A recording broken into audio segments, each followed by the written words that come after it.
We're about to get spiritual here in the studio. Dang right. Everybody say hello to Pastor Fred. Hey, Pastor Fred. Hey. How you doing, sir? Man, I'm blessed, man. I'm just glad to be here. Now, you're a comedic traveling pastor. Yeah. What's that mean? Making everybody happy in a good religious way. You can have fun with religion, right? Oh, yeah, man. Just making everybody feel good, the good godly way, Good old Jesus jokes. Oh, yeah. See, I like this, though, because I'm not Catholic, but I went to Catholic school growing up, and I always would just lose it during Mass. Like I couldn't control my laughter at things. Right. And that was so frowned upon. Everything had to be so serious. So you think religion, you can have fun with it. Oh, yeah, the funny. greatest jokes in the world come from church. I mean, that's the funniest place in the world. Yeah. You come to get what you need for your soul, and plus you get a little laugh out of it. So it all Church works. and funerals. Man, I've had Right, some of yeah. the biggest laughs at funerals, and I feel Really? so bad. Yeah, Yeah, man. you get the giggle fits. You can't stop. But boy, can you tell if you cross that line, right? Oh, yeah. you get some eagle eyes in there. Yeah. I got to rework some of this material. So how long have you been doing this, Pastor Fred? Honestly, just about a year. Just about a year as far as been in ministry over 20 years, but figured out that people want to laugh. God took me down this pathway and said, the world is going through all this junk, and people want to be healed. And, the Bible talks about, laughter is like medicine. So When you got the call from the Lord, were you at a comedy club or where were you at? I was sitting in my car lot. I was sitting in the car lot by myself. Yeah. Making videos about it ain't no fun being fat. Because it's not any fun being fat.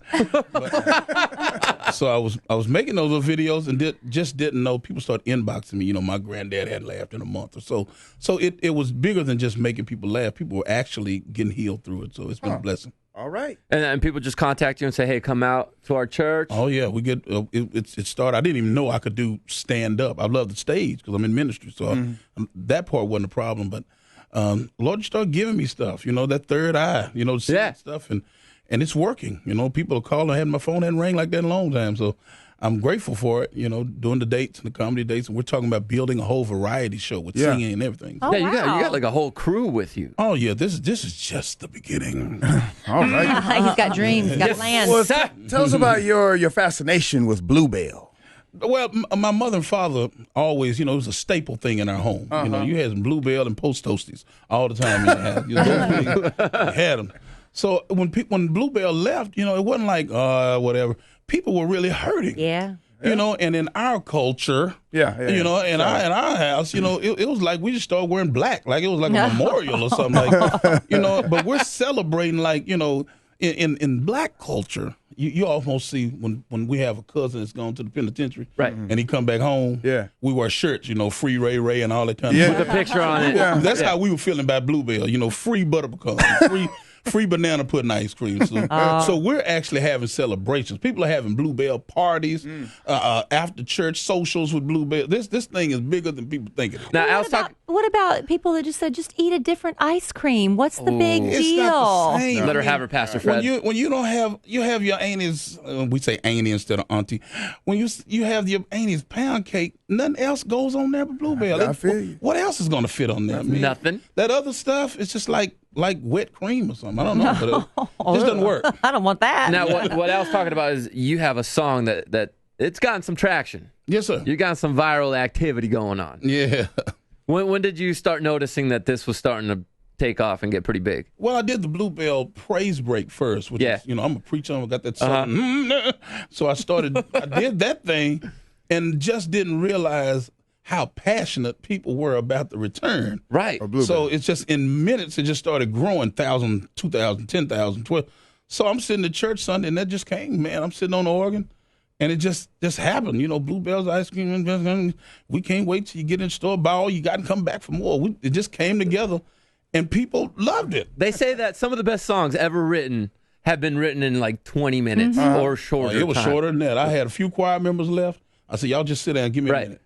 And recorded it and did it just off the cuff. Really? And it took a life of its own. Have the Bluebell people hit you up about being the spokesperson? Well, they're being a little slow, What are you waiting for, Bluebell? This man saved you. Because they're getting so much free publicity without having to pay a dime. Pastor Fred's doing songs over here. I'm just trying to get them to see it. Right.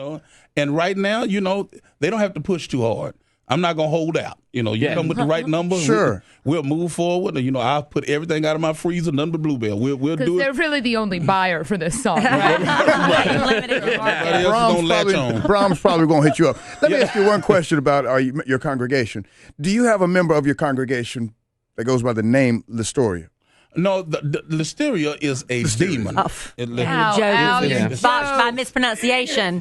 And that's why Al's not a comedic I pastor. pronounced it wrong on the song anyway, on purpose, so people could kind of understand that it was the demon of listeria that got in ice cream and messed people up. But that demon's been cast out, and now we're free. Oh, yeah. Is that pretty good? Yeah, boy, you working on it. Yeah. You ready? I'm going to take you with me. Yeah. All right. I'm leaving. Please take him with you. And that one over there next to you, too. And you go back and rework your Listoria joke. Hey, Pastor Fred, where can I buy a pastor suit? Because you're dressed sharp. Listen, man, it's hard being me, but they sell these down at the big man store. You wouldn't fit down there. I wouldn't. You're the Italian cut and all that kind of stuff. We have to get stuff that moves around and we can circulate, down at the big man store. There should be a black preacher store.